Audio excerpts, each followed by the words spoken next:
Hello प्यारे बच्चों, आप सभी कैसे हो। आप सभी का एक बार फिर से स्वागत है आज की इस हमारे लेटेस्ट क्लास में दोस्तों। दोस्तों आज की इस लेटेस्ट क्लास में हम लोग केमिस्ट्री का केमिस्ट्री का हम लोग आज ऑब्जेक्टिव क्वेश्चंस करने वाले हैं। ठीक है ना, फटाफट से दोस्तों केमिस्ट्री का ऑब्जेक्टिव क्वेश्चंस करेंगे आज के क्लास में दोस्तों। हम लोग टोटल 70 ऑब्जेक्टिव करेंगे। जिस तरह से आपका बोर्ड एग्जाम में क्वेश्चन पूछेगा, अब एग्जाम काफ़ी नज़दीक आ चुका है दोस्तों, तो हम लोग उसी प्रकार से मेहनत करेंगे जिस प्रकार से हमारा बोर्ड एग्जाम में पूछे जाते हैं। और जिस तरह से पूछने की संभावना है क्वेश्चंस को, उस तरह के क्वेश्चंस हम आज के क्लास में लाए हैं।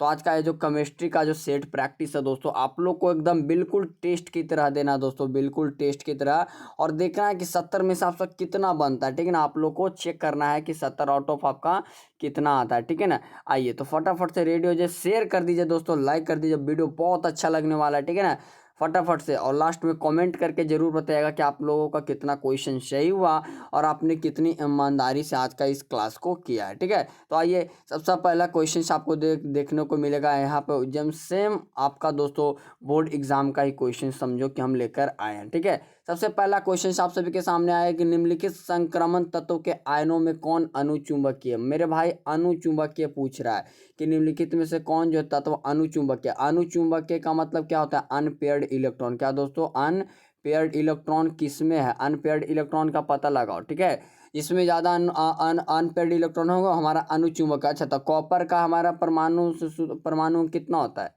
कॉपर का कितना होता है दोस्तों? तो Cu29 होता है। अच्छा, इसमें से 2 चला गया तो हमारा कितना बचेगा दोस्तों? 27 बचेगा। अच्छा, 27 बचने के लिए हम लोग को क्या चाहिए? 18 आर्गन यहाँ पे रहेगा, 18 हुआ, और हमारे पे यहाँ पे क्या हो जाएगा? 3D। तो 18 10 28 होता है ना, और 18 8 हो जाएगा, 8 9 हो जाएगा। ठीक है, 18 2 27। तो हमारा अगर डी ऑर्बिटल में पूछे तो 5 कक्षक होते हैं दोस्तों, जैसे कि इसमें देख सकते हो 1 2 3 4 5 है।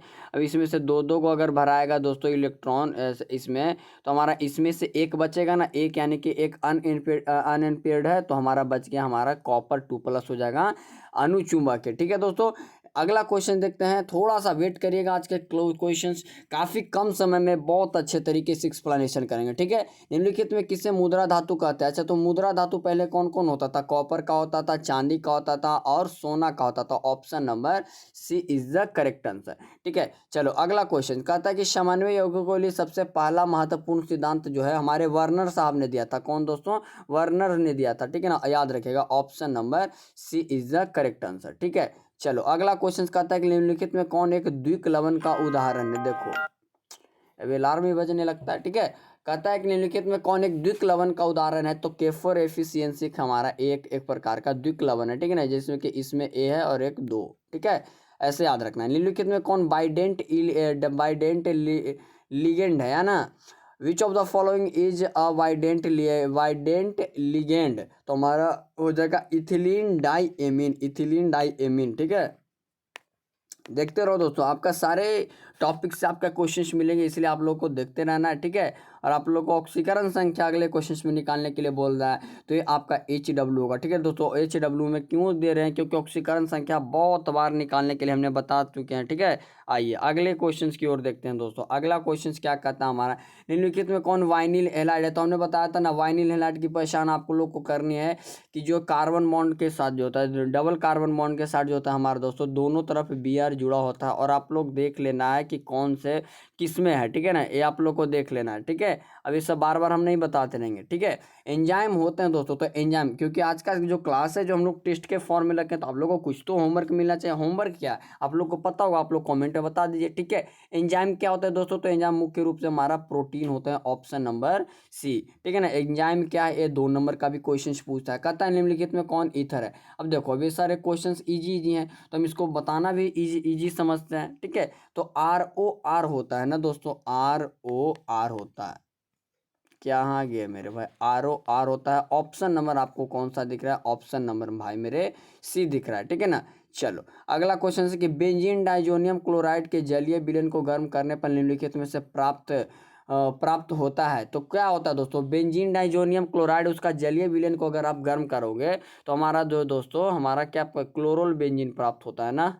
हाँ देख लेना, ठीक है। आप लोग अभिक्रिया करके देख लेना, आपको सब पता चल जाएगा, ठीक है। जब फॉर्मिक अम्ल को स्थानांतर H2SO4 यानी कि फॉर्मिक अम्ल है दोस्तों HCOOH और उसमें H2SO4 के साथ किया जाता है, तो निम्नलिखित में से कौन प्राप्त होता है? तो हमारा CH3HSSO4 होता है ना, ऑप्शन नंबर बी होगा, ठीक है। चलो अगला क्वेश्चन देखते हैं दोस्तों, इसका क्या नाम है, अब बताओ।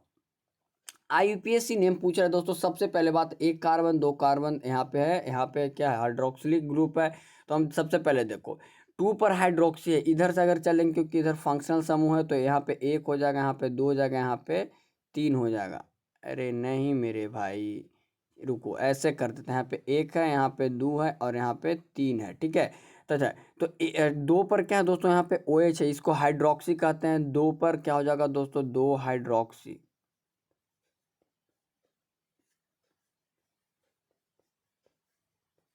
देख बता देते हैं, 2 पर हाइड्रोक्सी होगा दोस्तों, 3 गो है कार्बन, तो हमारा हो जाएगा प्रोपेन और ओइक अम्ल हो जाएगा दोस्तों, क्योंकि यहाँ पे कार्बोक्सिलिक अम्ल है तो हमारा ओइक अम्ल हो जाएगा। तो ऑप्शन नंबर आप लोग देख सकते हो, ऑप्शन नंबर बी में दिया हुआ है साफ साफ, ठीक है। 12 के बाद 13 नंबर क्वेश्चन।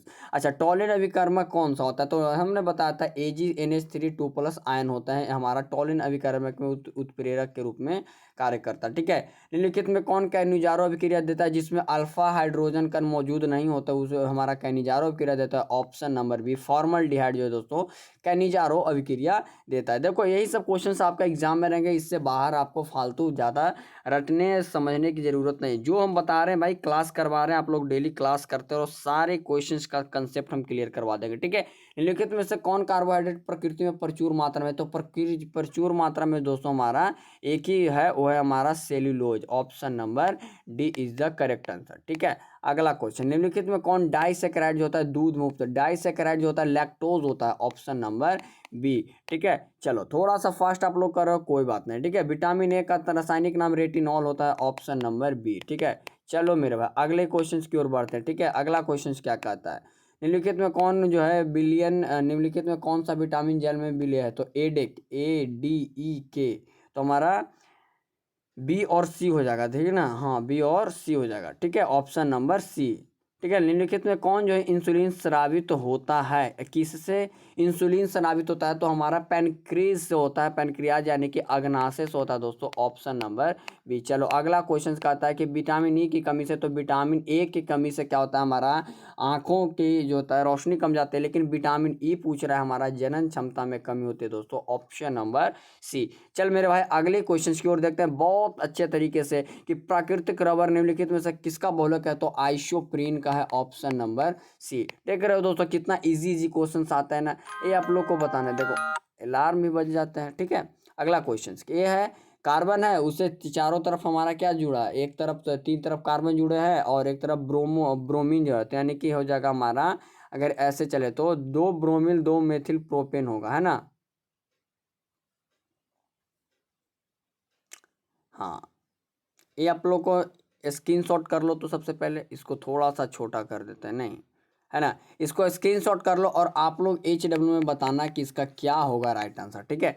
चलो अगला क्वेश्चन देखते हैं। 22 के बाद नंबर हमारा आता है 23 का, कि एल्किल हैलाइड का उपयोग निम्नलिखित में से किसके निर्माण किया जाता है? अच्छा, एल्किल हैलाइड से हम लोग एल्किन तो बना सकते हैं ना, आप लोग को पता है एल्किल हैलाइड एल्किन भी बना सकते हैं, और हमारा एल्कोहल तो हो सकता है, ऑक्सीकरण करेंगे तो यहाँ पे हमारा अवकरण करेंगे तो एल्कोहल प्राप्त होगा, एल्किन भी प्राप्त होगा, यानी कि इनमें से सही ऑप्शन नंबर, चलो मेरे भाई डी हो जाएगा, ठीक है। अगला क्वेश्चन कहता है निम्नलिखित में किस यौगिक का द्विध्रुव आघूर्ण शून्य होता है? तो कार्बन टेट्राक्लोराइड का द्विध्रुव आघूर्ण शून्य होता है, आप लोग को निकाल कर बताएं भी थे, ठीक है। अगला क्वेश्चन देखते हैं, ठीक है। अगले क्वेश्चन की ओर बढ़ते हैं दोस्तों, ठीक है। चलो, जिंक और जल के साथ क्लोरोफॉर्म के अपकरण से प्राप्त होता है, तो जिंक और जल है यानी कि Zn है मेरे भाई, समझना, और CCl3 है, और इसका क्या करा रहे हैं, अवकरण करा रहे हैं, ऑक्सीडेशन एंड रिडक्शन करवाया, तो आप लोग को क्या प्राप्त होगा? ZnCl2, तो CHCl2 बचेगा, तो हमारा क्या हो जाएगा, एथिलीन हो जाएगा, मेथेन बचेगा, मेथेन बचेगा, ठीक है। ऑप्शन नंबर डी, ठीक है। अगला क्वेश्चन, निम्नलिखित में कौन आयोडोफॉर्म परीक्षण नहीं देगा? तो हमारा जो है दोस्तों आइसोप्रिल बहुल बेंजिल अल्कोहल नहीं, एथेनॉल जो होता है बेंजिल अल्कोहल हमारा आयोडोफॉर्म परीक्षण नहीं देगा, ठीक है। ऑप्शन नंबर डी हो जाएगा। ठीक है, ब्यूटेन टू ऑल क्या है, एक प्रकार का हमारा सेकेंडरी अल्कोहल है। ठीक है, ऑप्शन नंबर बी हो जाएगा। निम्नलिखित में कौन जल में घुलनशील है, जल में घुलनशील कौन होगा, जिसके पास OH बॉन्ड होगा या फिर हाइड्रोजन बॉन्ड होगा। ठीक है ना, वही तो हमारे जल में घुलेगा। तो CH3 मेथेनॉल जो है हमारा दोस्तों जल में घुलेगा। ठीक है, जल में घुलनशील होता है। अच्छा, क्रिस्टलीय तंत्र की कुल संख्या हमारा 7 होते हैं। Option number A is the correct answer.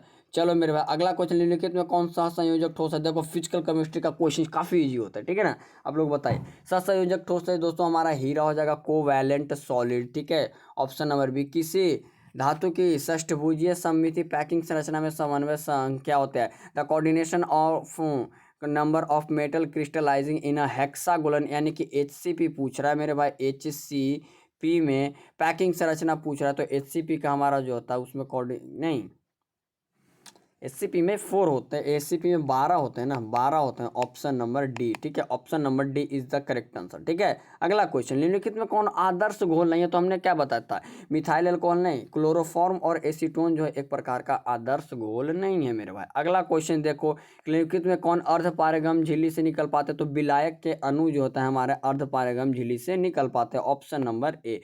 अब इसको 18 ग्राम ग्लूकोज है 1000 ग्राम घोलक में घुलाया जाता है, तो उस घोल को कहते हैं, तो आपको अगर निकालिएगा तो 0.1 मोलल आएगा। मोलल क्यों, मोलर नहीं आएगा, मोलल आएगा क्योंकि यहाँ पे ग्राम में दिया हुआ है। ठीक है, अगर यहाँ पे आयतन में दिया हुआ था तो ऐसे हम बोल सकते हैं। ठीक है, अगला क्वेश्चन कहता है कि निम्नलिखित में किसका क्वथनांक सबसे अधिक होगा, तो जिसका वांटो फैक्टर सबसे ज़्यादा अधिक होगा। अच्छा देखो, ग्लूकोज का वांटो फैक्टर 1 होगा, इसका 1 होगा, इसका भी 1 होगा। NaCl का निकालोगे मेरे भाई तो 1+1 आएगा, Na पर प्लस Na का 1 और Cl का 1, तो Na पर 1 क्या जाएगा, 2 हो जाएगा। तो इसका हमारा right answer C is the correct answer. ठीक है, हर एक कॉन्सेप्ट को क्लियर करते हुए चलना है और आप लोग को पढ़ाई करना है। ठीक है मेरे भाई, अगला क्वेश्चन देखते हैं। कहता है कि निम्नलिखित में से किसके ऑक्सीकरण से एसीटोन प्राप्त होता है। आपको एथेनॉल करोगे ना, है ना, मेथॉक्स नहीं, एथेनॉल का अगर आप लोग करोगे ऑक्सीकरण तो हमारा एसीटोन प्राप्त होता है। ठीक है, याद रखेगा, मेथेनॉल फॉर्म मेथेनॉल डिहाइड का। अच्छा देखते हैं, देख लेना थोड़ा सा उसमें, इसको इसके पीछे 36 नंबर क्वेश्चन थोड़ा सा देख लेना मेरे भाई। ठीक है, अगला क्वेश्चन, सेकेंडरी एमीन का क्रियाशील मूलक होता है। वह सेकेंडरी एमीन क्या होगा, जिसके दोनों तरफ जो होता है 2 कार्बन परमाणु जुड़े रहेंगे, वही हमारा सेकेंडरी एमीन कहलाता है। ऑप्शन नंबर ए। ठीक है ना, बहुत इजी तरीके से चलेंगे दोस्तों, बहुत कम समय में आप लोग का क्वेश्चन को हम लोग पूरा करवाने वाले हैं। ठीक है, इसलिए कोई हड़बड़ाने की बात नहीं। ये है, यहाँ पे मान लो कि यहाँ पे 1 है, यहाँ पे 2 है और यहाँ पे 3 है, तो 1 और 2 पर क्या हो जाएगा, तो प्रोपेन प्रोपेन टू एमीन हो जाएगा हमारा। Option number C. ठीक है, ये सब देख लेना। देखो कोई कोई हम बता देंगे, बाकी आप लोग थोड़ा सा इसको घर पे भी ट्राई करना है। ठीक है ना, प्राइमरी एमीन की अभिक्रिया गिरगनार्ड अभिकर्मक से कराने पर निम्नलिखित में से कौन बनता है, तो एक उच्चतर एमीन, एक सेकेंडरी एमीन प्राप्त होता है। ऑप्शन नंबर सी होता है। ठीक है, चलो निम्नलिखित में कौन सबसे प्रबल क्षारीय, तो 2 डिग्री जो होता है 2 डिग्री वो हमारा सबसे प्रबल होता है। तो इसमें देखो 2 डिग्री कौन है, तो हमारा CH3NH यहाँ पे दिख रहा है 2 डिग्री, यहाँ पे 3 डिग्री है तो नहीं होगा, यहाँ पे है ही नहीं, यहाँ पे है ही नहीं, तो हमारा 2 डिग्री हो जाएगा सबसे अधिक क्षारीय। ठीक है, ऑप्शन नंबर बी। चलो अगला क्वेश्चन के निम्नलिखित में कौन हिंसबर्ग अभिकर्मक है। अब बताओ दोस्तों कि हिंसबर्ग अभिकर्मक है, विच of the following Hinsberg reagent. आप लोग को थोड़ा सा HW में दे देते हैं। ठीक है ना, इसको भी देख लेना क्या है का। अब ऐसा मत समझ लेना कि भाई मेरे को बन ही नहीं रहा है। ठीक है, अब थोड़ा सा तो आप लोग कर ही सकते हो ना कष्ट। कहता है NaCl के जलीय विलयन के वैद्युत अपघटन से कैथोड पर क्या मुक्त, कौन सा मुक्त होगा। NaCl का जलीय विलयन ले रहा है, ठीक है ना, गलित अवस्था ले रहा, तो अगर जलीय विलयन ले जा रहा है दोस्तों, तो हमारा जो कैथोड पर तो हमारा सोडियम प्राप्त होगा। लेकिन अगर यहाँ पे गलित रहता तो हमारे पे हाइड्रोजन प्राप्त होता। याद रखना, निम्नलिखित में कौन विलयन जो है विद्युत का संचालन करता है, तो हमारा जो वैद्युत इलेक्ट्रोलाइट्स दोस्तों, यानी कि ऑप्शन नंबर ए। ठीक है, वैद्युत अपघट्य। ठीक है, अगला क्वेश्चन कहता है, देखो ये सब क्वेश्चन काफी जी, ऐसे एक क्वेश्चन हर बार रहता है। ABC और D धातु के मानक इलेक्ट्रोड विभव क्रमशः क्रमशः क्या दोस्तों, माइनस इतना से इतना और इतना है। ठीक है, और इतना वोल्ट है, तो इनमें से धातु का अपकरण क्षमता सबसे अधिक होगा। सबसे अधिक उसी का होगा जो सबसे ज्यादा ऋणात्मक होगा, और सबसे ज्यादा ऋणात्मक मेरे भाई ए -3.05 वोल्ट है, -3.05 वोल्ट है। तो हमारा option A is the correct हो जाएगा। ठीक है ना, ऑप्शन नंबर ए। ठीक है, अगले क्वेश्चन की ओर बढ़ते हैं मेरे भाई। ठीक है, चलो ऐसे ना हो जाओ। चालक का तो सेल स्थिरांक क्या होता है, रो बराबर एल बट्टा ए होता है, एल बट्टा A. Option number A is the correct answer. ठीक है मेरे भाई, चलो अगला क्वेश्चन। अरे मेरे भाई अच्छे से हो जा, बार बार बड़ा क्यों हो जा रहा है, बड़ा होने के लिए बोला नहीं ना। 47 नंबर क्वेश्चन की रासायनिक अभिक्रिया जो है जो इस प्रकार से व्यक्त है, 2A+B उत्पाद के रूप में C बन रहा है, तो निम्नलिखित में से किसके द्वारा निरूपित किया जाएगा। सबसे पहले इसको है 2A को देखो दोस्तों, तो हमारा क्या होता है DA/dt होगा, और इसमें जो गुणनफल के रूप में उसी को भाग कर देंगे और यहाँ पे माइनस लगाएंगे, तो -12 DA/dt। ऑप्शन नंबर ए हो जाएगा। ठीक है, चलो अगला क्वेश्चन। एक रासायनिक अभिक्रिया के वेग समीकरण को निम्नलिखित रूप से निरूपित किया जाता है, तो यहाँ ना ए दिया हुआ है, तो इसकी कोटि ए के सांद्रण को स्थिर रखते हुए बी के सांद्रण को तिगुना कर रहा है, यानी कि के है और यहाँ पे हमारा ए है, ए के सांद्रण को स्थिर रखा है, बी के सांद्रण को दुगुना कर दिया है, तिगुना, तो 3 का स्क्वायर हो जाएगा, तो 3 3 हमारा 9, तो यानी कि 9 गुना हो जाएगा ना मेरे भाई। और 9 गुना मेरे भाई, 9 गुना मेरे ऑप्शन नंबर डी में दिया हुआ है मेरे कसाई भाई। ठीक है मेरे भाई, चल अगला क्वेश्चन देखते हैं मेरे भाई। ठीक है, कहता है किसी रासायनिक अभिक्रिया का वेग स्थिरांक निम्नलिखित में से किस पे निर्भर करता है, तो हमारा टेम्परेचर पे करता है, आप सभी को पता है ना, टेम्परेचर पे निर्भर करता है। चल अगला क्वेश्चन मेरे भाई देख लो, कहता है लोहे का ऑक्साइड अयस्क होता है, तो लोहे का ऑक्साइड अयस्क हमारा हेमाटाइट होता है। हेमाटाइट कौन सा फॉर्मूला दोस्तों, Fe2O3 होता है दोस्तों, Fe2O3 होता है। ऑप्शन नंबर मेरे भाई, ऑप्शन नंबर बी हो जाएगा। ठीक है, चल अगला क्वेश्चन की ओर बढ़ते हैं। ठीक है मेरे भाई, कहता है कि निम्नलिखित में से किसमें ऑक्सीजन की ऑक्सीकरण अवस्था +2 होगा। आप लोग को निकाले तो ऑक्सीकरण में सबसे +2 होगा दोस्तों, हमारा F2O में होगा। ठीक है ना, F2O में, क्योंकि लोहा है और यहाँ पे ऑलरेडी हमारा F का हमारा दोस्तों +2 ऑक्सीकरण अवस्था दिखाता है। ठीक है ना, फ्लोरीन का।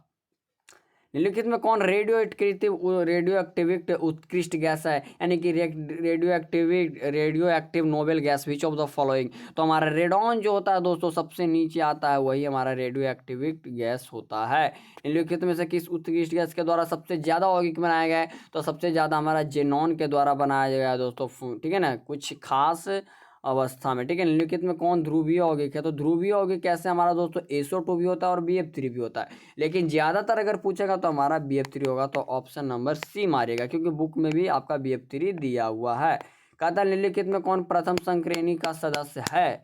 आजा मेरे भाई, प्रथम संक्रमण श्रेणी का सदस्य है तो हमारा स्कैंडियम 21 से लेके जिंक 30 तक होता है दोस्तों। स्कैंडियम 21 से लेके जिंक 30 तक, तो स्कैंडियम में कैसे निकेल आ जाता है इसके बीच में ना दोस्तों, तो ऑप्शन नंबर हमारा A is the correct answer, A is the correct answer. चलो अगला क्वेश्चन, इसका पूछ रहा है कि इलेक्ट्रॉनिक विन्यास। अच्छा 29 है, 29 में से 2 गया 27 हो गया, तो हमारा बचेगा आर्गन का 18 और हमारा 3D9 हो जाएगा, तो ऑप्शन नंबर आप लोग देख लो ए हो जाएगा, option number C is the correct answer. ठीक है ना, क्वेश्चंस काफ़ी इजी थे आज के क्लास का, हम उम्मीद करेंगे कि सारे क्वेश्चंस आपसे बन रहे होंगे लगभग। निम्नलिखित में कौन किस में एस्टर बंद होता है, तो हमारा टेफ्लॉन नहीं नायलॉन में होता है ना, देख लेना तो थोड़ा सा मेरे भाई। कहता निम्नलिखित में कौन ताप दृढ़ बहुलक है, ताप दृढ़ बहुलक हमारा बैकेलाइट होता है, थर्मोसेटिंग प्लास्टिक बैकेलाइट होता है मेरे भाई। अगला क्वेश्चन कहता है कि निम्नलिखित में कौन पॉलीएमाइड है। ये पॉलीएमाइड आप लोग को बताना है दोस्तों, ये सब क्वेश्चन आप लोग को ईजी है, इसलिए आपको ठीक है ना दे देना। ठीक है, निम्नलिखित में से किसका उपयोग एंटासिड के रूप में आया था, तो मैग्नीशियम का हाइड्रोक्साइड को दोस्तों हम लोग एंटासिड के रूप में प्रयोग करते हैं। ऑप्शन नंबर मेरे भाई ए इज द करेक्ट आंसर। ठीक है, अगला क्वेश्चन क्या कहता है, सैक्रिन है, तो सैक्रिन एक प्रकार का हमारा क्या है, हमारा मीठा भी करता है, ऑप्शन नंबर बी हो जाएगा। ठीक है मेरे भाई, अगला क्वेश्चन देखते हैं 37 के बाद 62 नंबर है ना, 62 नंबर कि निम्नलिखित में से किसका उपयोग साबुन के रूप में होता है, तो साबुन के रूप में जो होता है तो C17H35COO Na, यानी हमने एक ट्रिक बताया था कोना में, याद रखना कि साबुन को हम लोग कहाँ रखते हैं, तो कोना में रखते हैं, और ऑप्शन नंबर आपको ए में दिख रहा है कोना। ठीक है मेरे भाई, हालांकि इसको कोना नहीं पड़ता। ठीक है ना, आप लोग ऐसे गधे की तरह मत कर देना, हम ट्रिक बता रहे हैं याद करने का। ठीक है, लो बहुत कम समय लगा दोस्तों हम लोग को आज का क्वेश्चन पूरा करने में, और बहुत कम समय में हम हर एक क्लास करवाते हैं। ठीक है, क्वेश्चन का था 16, निम्नलिखित में से कौन प्रति ऑक्सीकारिक है, तो प्रतिओक्सी कारक जो है तो या तो आप लोग को बताना पड़ेगा ना। प्रथम कोटि अभिक्रिया के लिए अर्धआयु यूज होता है, प्रारंभिक सांद्रण पर निर्भर नहीं करता। ये तो आप लोग को कई बार फिजिकल केमिस्ट्री में करवा चुके हैं, अभी और भी बहुत सारे चीज करवाना है, ठीक है ना। हेबर विधि से अमोनिया के निर्माण में निम्नलिखित में से कौन सा उत्प्रेरक यानी कि जो होता है हमारा कैटलिस्ट के रूप में जो होता है लोहे का महीन पाउडर का उपयोग किया जाता है मेरे भाई। Option number A is the correct answer, ठीक है, option number A is the correct answer. चल अगला क्वेश्चन देखते हैं मेरे भाई 66 नंबर कि निम्नलिखित में से किस विधि के द्वारा कोलाइडल विलयन का शोधन, तो उसे हम लोग उसी कोलाइडल विलयन का शोधन जो हमारा अपोहन कहलाता है, अपोहन, ऑप्शन नंबर सी। याद रखिएगा अपोहन विधि के द्वारा होता है, ठीक है। 298 केल्विन ताप पर 1 ग्राम चारकोल के द्वारा निम्नलिखित में से किस गैस का सबसे अधिक जो होता है, अधिक क्या दोस्तों हमारा अधिक अधिशोषित होता है, तो जो दोस्तों हमारा अधिक अधिशोषित हमारा मीथेन गैस का होता है, ठीक है ना, ऑप्शन नंबर बी। चल मेरे भाई अगला क्वेश्चन कि पायरोलुसाइट निम्नलिखित में से किसका आया गया है, तो हमारा एक प्रकार का मैग्नीज का है, मैग्नीज का है ना।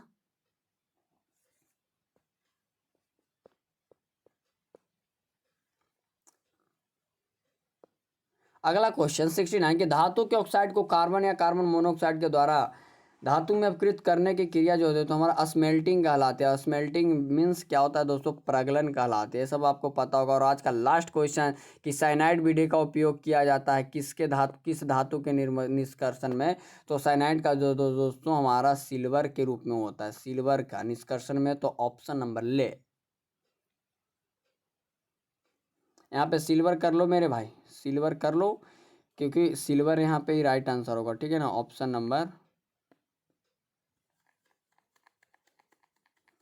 नंबर ए को हमारा क्या कर लेना है, ऑप्शन नंबर ए को मेरे भाई सिल्वर कर लेना। और आप लोग को दोस्तों सबसे पहले बताओ कि आप लोग का आज का जो सेशन खत्म हुआ इसमें से आप लोग का कितना क्वेश्चंस आपका टच कर पाए, 70 क्वेश्चंस में से आपका कितना क्वेश्चंस बन पाए, कमेंट सेक्शन में बताओ दोस्तों। और इसके नीचे आप लोग का सब्जेक्टिव क्वेश्चन दिया गया है और आप लोग बनाने का पूरा प्रयास करिएगा, ठीक है, ठीक है। आप लोगों को स्क्रीनशॉट ले लेना लास्ट में क्वेश्चंस का, ठीक है, ताकि आप लोग घर पे बैठ के बना सको, ठीक है। ये सब स्क्रीनशॉट ले लेना घर पे आराम से, ताकि आप लोग बनाओ ना तो आप लोगों को कोई दिक्कत महसूस किसी प्रकार का ना हो। दोस्तों हम बता रहे हैं आपका एग्जाम तक ऐसे ही जो है महा मैराथन क्लासेस जो है लगते रहेंगे क्लास, ठीक है ना। तो सबसे पहले आपको सबसे पहले क्या करना है, इस वीडियो को शेयर कर देना अपने दोस्तों के पास। वीडियो बहुत अच्छा लगेगा दोस्तों, लाइक कर दीजिएगा। और चैनल पे मेरे भाई नया है तो subscribe, don't forget subscribe my channel मेरे दोस्तों, ठीक है, ये सब्सक्राइब करना ना भूलेगा। और हाँ, और मेहनत से और मन लगाकर पढ़ाई करें दोस्तों। आज का क्लास यहीं तक रहने देते हैं। जय हिंद दोस्तों, bye bye, take care, love you to all.